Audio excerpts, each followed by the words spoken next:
जोड़ों व घुटनों का दर्द अक्सर हमें बुजुर्ग महसूस करवा देता है, जबकि ऐसा बिल्कुल नहीं है। आज के समय में ये दर्द हर आयु के लोगों में देखा जा रहा है और इसकी सबसे बड़ी वजह हमारी गलत जीवन शैली और बढ़ता हुआ वजन है। आयुर्वेदा के अनुसार जब शरीर में वात दोष बढ़ जाता है तब अक्सर हमारे जोड़ों में दर्द शुरू हो जाता है। इसलिए अपने खान पान का खास ख्याल रखें। खान पान के साथ ही जरूरी है कि हम रोजाना व्यायाम करें, जिससे हमारी मांसपेशियां और जोड़ मजबूत व लचीले हों। आज हम उन आसनों के बारे में बात करेंगे जो न केवल घुटनों के दर्द से राहत दिलाते हैं, बल्कि उन्हें मजबूती भी प्रदान करते हैं। हरिओम, सात्विक जीवन में आपका स्वागत है। सात्विक जीवन के इस पथ पर मैं शिवाली चैटर्जी आपके साथ हूँ।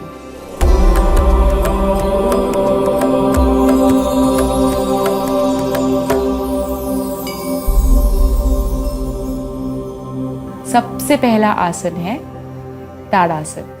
ताड़ासन पूरे शरीर में एक अच्छा खिंचाव लेकर आता है। यदि आप अनिद्रा से पीड़ित हैं तो इसका अभ्यास ना करें। इसके अलावा जिन लोगों को अक्सर सिर दर्द की समस्या रहती है या फिर यदि आपका रक्तचाप कम है तो इसे ना करें। गर्भवती महिलाओं को भी ताड़ासन नहीं करना चाहिए। आगे बढ़ते हैं और समझते हैं आसन से होने वाले फायदों को। ताड़ासन के अभ्यास से शरीर का पोस्चर सुधरता है। आसन को रोज करने से घुटने, जांघें और टखने मजबूत होते हैं। इस आसन के अभ्यास से कूल्हे और पेट का निचला हिस्सा मजबूत बन जाता है। ताड़ासन का रोज अभ्यास करने से साइटिका की समस्या में राहत मिलती है। आसन के अभ्यास से फ्लैट फीट की समस्या में राहत मिलती है। बच्चों और किशोर अवस्था में ये आसन करने पर लंबाई बढ़ाने में मदद मिलती है। चलिए करते हैं ताड़ासन का अभ्यास। इस योग को करने के लिए सबसे पहले सीधे खड़े हो जाएं और सुनिश्चित करें कि आपका वजन दोनों पैरों पर समान रूप से संतुलित हो। अगर आप पहली बार ताड़ासन कर रहे हैं तो हो सकता है कि संतुलन बनना कठिन हो, लेकिन अपने पैरों के बीच के अंतर को 5 से 6 इंच रखने पर आपके लिए संतुलन बनाना आसान हो जाएगा।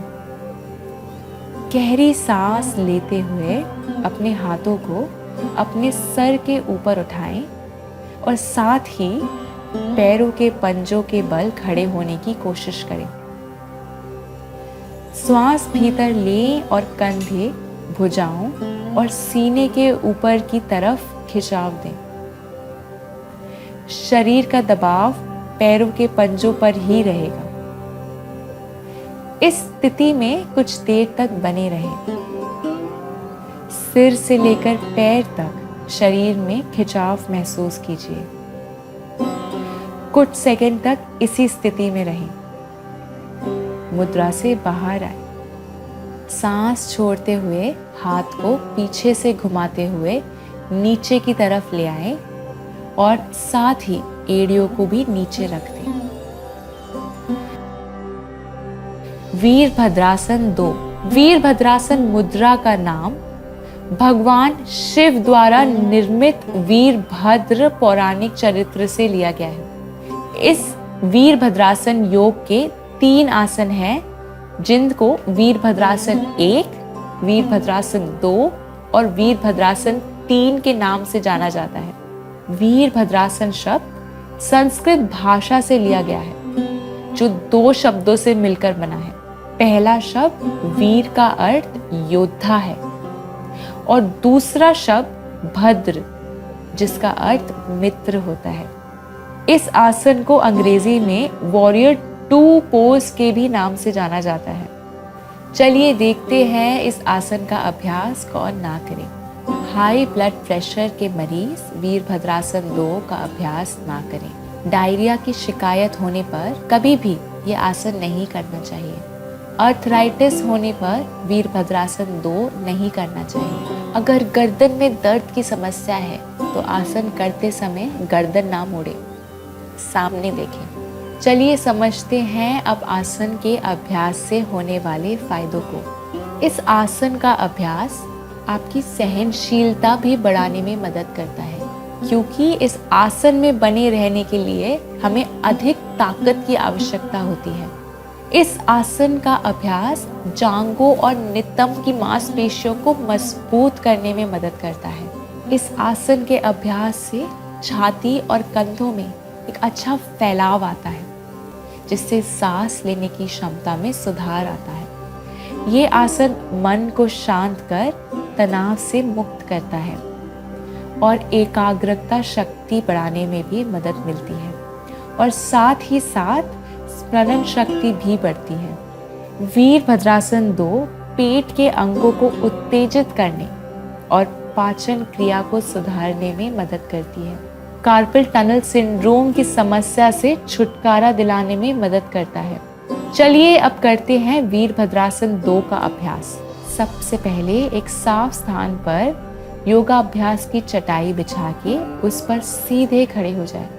दोनों टांगों को 3 से 4 फीट फैला लें और दाएं पैर को बाहर की तरफ 90 डिग्री के कोण पर मोड़ें।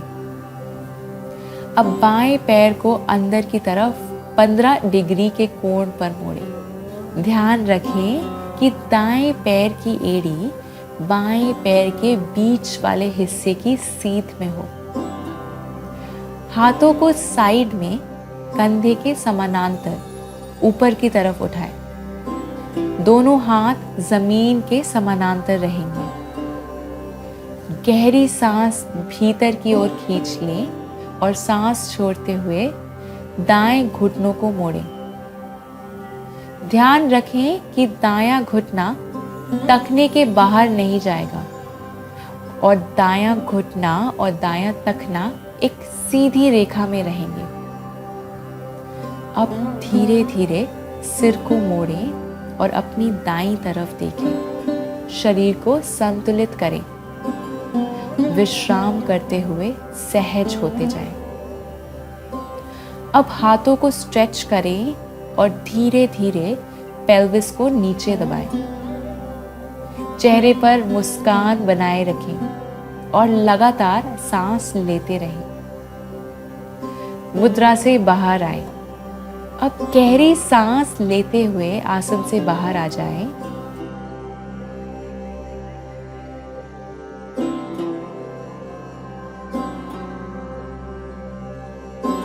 और सांस छोड़ते हुए हाथों को नीचे कर लें और प्रारंभिक स्थिति में आ जाएं। दूसरी ओर से दोहराएं। दोनों टांगों को फिर से 3 से 4 फीट फैला लें और बाएं पैर को बाहर की तरफ 90 डिग्री के कोण पर मोड़ें। अब दाएं पैर को अंदर की तरफ 15 डिग्री के कोण पर मोड़ें। ध्यान रखें कि बाएं पैर की एड़ी दाएं पैर के बीच वाले हिस्से की सीध में हो। हाथों को साइड में कंधे के समानांतर ऊपर की तरफ उठाएं। दोनों हाथ जमीन के समानांतर रहेंगे। गहरी सांस भीतर की ओर खींचें और सांस छोड़ते हुए बाएं घुटने को मोड़ें। ध्यान रखें बायां घुटना टखने से बाहर नहीं जाएगा। अब धीरे धीरे सिर को मोड़ें और अपनी बाईं तरफ देखें। अब हाथों को स्ट्रेच करें और धीरे धीरे पेल्विस को नीचे दबाएं। मुद्रा से बाहर आएं। अब गहरी सांस लेते हुए आसन से बाहर आ जाएं।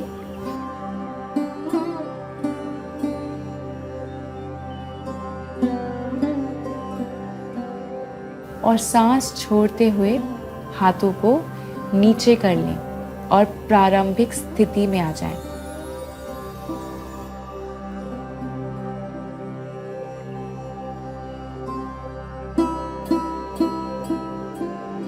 सेतुबंध आसन। इस आसन में शरीर सेतु के समान आकार में हो जाता है, इसीलिए इसे सेतुबंध आसन यानी कि ब्रिज पोज भी कहा जाता है। जैसे सेतु या एक पुल किसी दुर्गम स्थान या नदी के किनारों को आपस में जोड़ता है, ये आसन भी हमारे मन और शरीर के बीच तालमेल बैठाने में मदद करता है। चलिए देखते हैं इस आसन का अभ्यास कौन ना करे। यदि आपको कमर व गर्दन से संबंधित कुछ तकलीफ है तो ये आसन ना करें। चलिए समझते हैं अब आसन के अभ्यास से होने वाले फायदों को। इस आसन का अभ्यास पीठ की मांसपेशियों को मजबूत बनाता है। सेतुबंध आसन में हमारा हृदय सर से ऊपर होता है, इससे रक्त का प्रवाह हमारा सर की तरफ बढ़ जाता है। इससे हमें चिंता, थकान, तनाव, अनिद्रा, सिर दर्द और हल्के डिप्रेशन से निपटने में मदद मिलती है। सेतुबंध आसन के नियमित अभ्यास से दिमाग को शांति मिलती है और रक्तचाप सामान्य रहता है। ये फेफड़ों की क्षमता को बढ़ाने के अलावा सीने में होने वाले तंत्रिका अवरोध को कम करने में मदद करता है। अस्थमा के मरीजों को भी इस आसन को रोज करना चाहिए। ये आसन थायराइड ग्रंथि में उत्तेजना बढ़ाता है और उपापचय यानी कि मेटाबॉलिज्म को नियमित करता है। सेतुबंध आसन उन लोगों के लिए भी सर्वश्रेष्ठ आसन है जो दिन भर कंप्यूटर या लैपटॉप के सामने बैठकर काम करते हैं। इस आसन को करने से घुटनों और कंधों में मसाज मिलने जैसा आराम मिलता है। चलिए अब करते हैं सेतुबंध आसन का अभ्यास। अपनी चटाई में पीठ के बल लेट जाएं। अपने घुटनों को मोड़ लें। घुटनों और पैरों को एक सीध में रखते हुए दोनों पैरों को एक दूसरे से 10 से 12 इंच दूर रखते हुए फैला लें और हाथों को शरीर के साथ रख लें। हथेलियां जमीन पर रहें। सांस लेते हुए धीरे से अपनी पीठ के निचले, मध्य और फिर सबसे ऊपरी हिस्से को जमीन से उठाएं। धीरे से अपने कंधों को अंदर की ओर लें। बिना ठोडी को हिलाए अपनी छाती को अपने ठोडी के साथ लगाएं और अपने कंधों, हाथों व पैरों को अपने वजन का सहारा दें। शरीर के निचले हिस्से को इस दौरान स्थिर रखें। दोनों जांघें इस दौरान एक साथ रहेंगी। चाहे तो इस दौरान आप अपने हाथों को जमीन पर दबाते हुए शरीर के ऊपरी हिस्से को उठा सकते हैं। अपनी कमर को अपने हाथों द्वारा सहारा भी दे सकते हैं। कुछ समय के लिए इस स्थिति में बने रहें। मुद्रा से बाहर आए। सांस छोड़ते हुए वापस जमीन पर आए। पैरों को सीधा करें और विश्राम करें। सुप्त पाद अंगुष्ठान आसन। सुप्त पाद अंगुष्ठासन को अंग्रेजी में recline hand to big toe pose भी कहा जाता है। इस योगासन की रचना का श्रेय महान श्री गुरु आचार्य BKS अयंगर को जाता है। चलिए देखते हैं इस आसन का अभ्यास कौन ना करे। उच्च रक्तचाप के मरीज सुप्त पाद अंगुष्ठान आसन योग ना करें। दस्त की शिकायत होने पर भी इस आसन को नहीं करना चाहिए। अगर आपकी गर्दन में दर्द या परेशानी है तो इसका अभ्यास ना करें। चलिए समझते हैं अब आसन के अभ्यास से होने वाले फायदों को।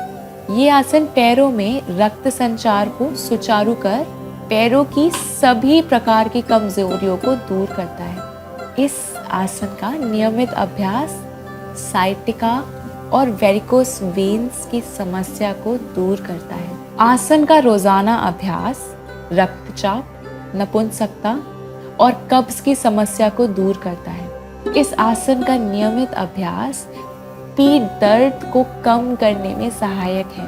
चलिए अब करते हैं सुप्त पादंगुष्ठानासन का अभ्यास। सबसे पहले सपाट जमीन पर मैट बिछा लें और उस पर पीठ के बल लेट जाएं। दोनों टांगों के बीच थोड़ी सी दूरी बना के और हाथों को भी शरीर से थोड़ा दूरी पर रखें। गहरी सांस ले और दाएं घुटने को मोड़ते हुए अपनी छाती के पास ले आए। दाएं तलवों की खाली जगह पर एक स्ट्रैप फंसा दें। अब दाएं पैर को छत की तरफ सीधा करने की कोशिश करें। हाथ सीधे रहेंगे और कंधे फर्श पर दबाव देंगे। बाएं पैर को दबाव देकर आगे की तरफ फैलाएं। बायां नितंब इस दौरान पूरी तरह से जमीन के संपर्क में रहना चाहिए।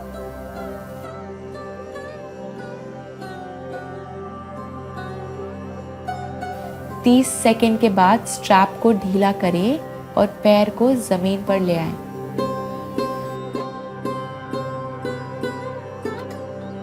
दूसरी ओर से दोहराएं। गहरी सांस लें और बाएं घुटने को मोड़ते हुए अपनी छाती के पास ले आएं।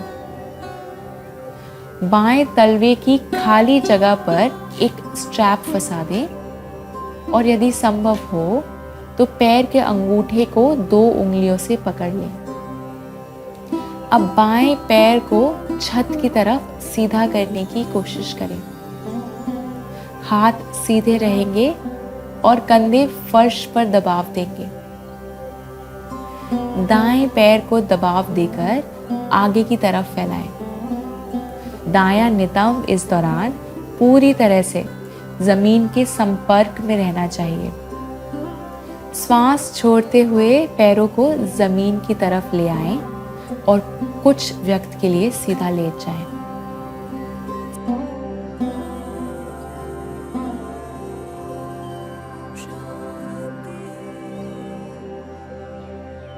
समाप्ति। कुछ समय के लिए अपने श्वास को महसूस करते हुए आंख बंद करके लेटे रहें और 10 से 15 गहरी सांसें भरें। धीरे से अपनी दाहिनी ओर करवट बदलें और अपने बाएं हाथ का सहारा लेते हुए सुखासन में बैठ जाएं।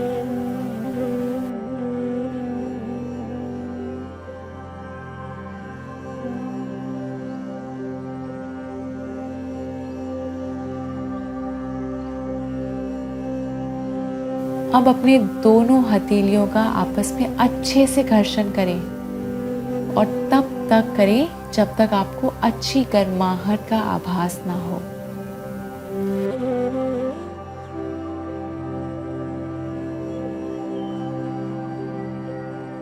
अब धीरे से हथेलियों में उत्पन्न हुई ऊर्जा को अपने हाथों में हल्के हाथ से रखें। ध्यान रखें, हथेलियों से आंखों पर कोई भी दबाव नहीं देना है। धीरे से अपने हथेलियों को देखते हुए